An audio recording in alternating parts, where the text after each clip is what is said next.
And here's another Canadian Beef Industry Conference special featuring Dr. Bart Lardner on drought.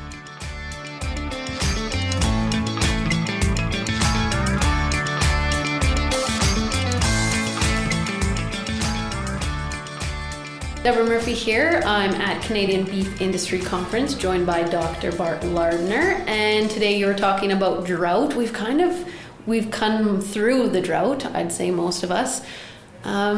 Is there things that we can learn in preparing for the next one? Because there's always the next one. Yeah, absolutely. And as I said today, drought's just around the corner, and so prudent planning. The wise producers have planned. They have that year of feed in the back dry lot. They have that year of grazing somewhere in the back 40. But sometimes when you're going into year 3 of drought, you have to make some drastic changes. We have to react. We have to react positively. There's some things we might have to do. Obviously, we're trying to find grazing. We're trying to find fiber. It's not unusual to see cows changing postal codes. It's not unusual to maybe think about reducing stocking rates. It's not unusual to think about maybe depopulating a little bit. Maybe supplementing your bull battery out there during the breeding season. Maybe not retaining 20% of your heifers, maybe going down to 5%. Maybe just getting rid of that grasser program. So there's options out there. When's the best time to plan for this? The best time to plan, and I always tell this when I'm teaching range management, is in the fall. You've just come through that season, and yes, so that particular perennial resource or that annual resource worked well or didn't work well, so now we're planning for next year country, right? So we're just coming, this is August, we should have just experienced that grazing program in 2022, and now we're planning for 2023. With our fingers crossed that we're going to get adequate moisture. I talked about looking at long-term averages, and we've typically looked at 30-year long-term averages, but I think today we have to look at 10-year long-term averages because our climate patterns are changing, and be ready for maybe a 30% reduction in annual precipitation. What are some of those maybe warm season annual forages we can look at to stretch that perennial resource? So can you walk us through it? It's the fall, we've come through whatever summer we've come through, and we're sitting down with a piece of paper and our laptop. What are the key areas that we need to think about when we're planning for next year? The key thing is all about balancing demand with supply, okay? Your demand is your herd. Your demand is all the cows, heifers, calves, bulls in your herd.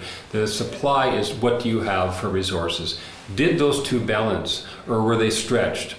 Okay, and so if we couldn't get through 2022 with that demand, we had to go out and maybe buy in additional feed, maybe had to bring in a supplementation program. That tells you don't have enough land base.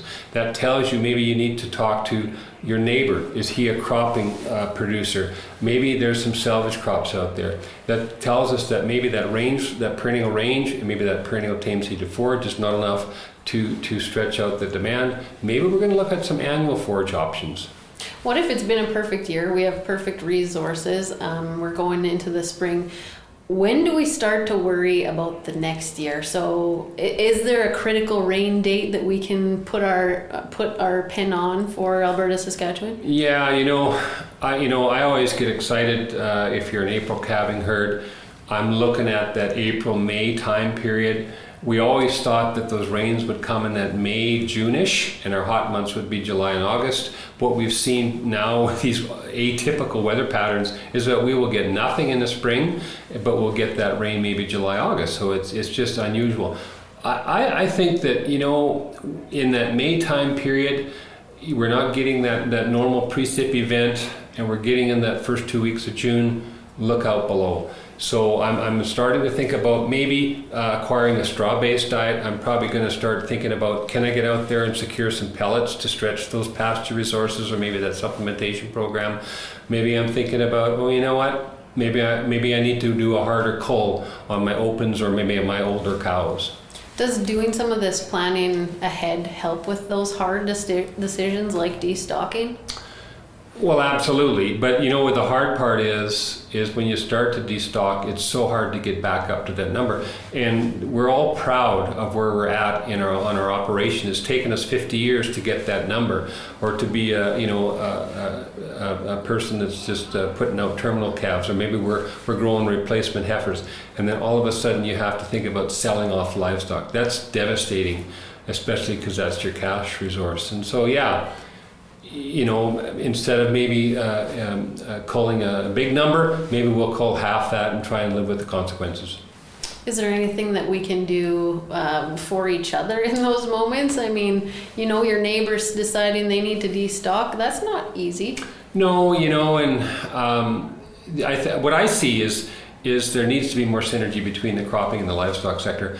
And, many times, that fellow over the fence or the neighbor, maybe he has some salvage areas, maybe he has some potential pasture grazing. We've seen that partnership happen big time in 2021 in Saskatchewan, where, those crops didn't go to grain, but they were willing to allow the neighbors' animals to come on and utilize that salvage crop. So, I think the community environment needs to just get together more, and we can help get through this thing together. How can we do a better job of that? Lots of those fields aren't fenced, or water resources are limited, and also just figuring those contracts out is challenging. It is challenging, and I think it's commitment, Debbie. It's a commitment on both parties.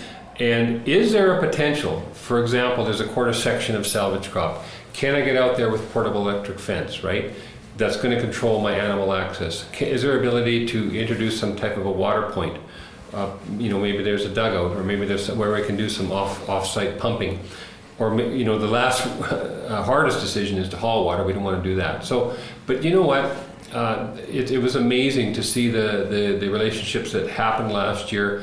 And we had guys that were phoning me, and say, oh, hey, you know what? I was able to secure some straw. Maybe it was some old 3-year-old hay that was in another farmer's field. And then so from there, I did a feed test, and from there I looked at adequate energy of protein. Are people talking about how this worked positively, or is it just a one-time thing because of the drought? Well, I think it's built a lot of partnerships going forward. Also, I mentioned today in my talk, and I'll mention again, is that what it showed a lot of producers is that their feeding program, they were probably killing their cows with kindness. They were probably overfeeding a lot of nutrients, maybe energy or protein, which is very costly. And they realized they could probably get that cow herd through on a real fiber-based diet with adequate energy and protein, but maybe not oversupplying it, and still keeping that cow condition and still getting them through that calving event. And does it really impact them negatively when you have to, are we seeing way too much levels of energy? Sometimes we don't understand that we're overfeeding, and hence you have to go out and start to balance diets, right? Working with a nutritionist, or understanding that protein is very expensive to overfeed. Energy's coming in for that energy needed in that cold stress during the winter. But, in my opinion, a commercial cow does not need straight 100% alfalfa hay. In my opinion, we can get by with a mixed hay, we can get by with a green feed, we can get by with probably bringing in straw into that diet, 40% or something like that. And we've seen a lot of cows overwintered on kochia hay last year, which is unusual, and save the good stuff just coming into calving. Well, I noticed somebody in the presentation today asked about canola. They did, and and again, there's a lot of canola being grown in the whole country is yellow, and when we get a drought stressed crop, it's not going to go to pod. And canola is pretty high quality, very good protein, very good energy, but the issue is that it does accumulate nitrates, and so that can be an anti-quality factor for nitrate toxicity.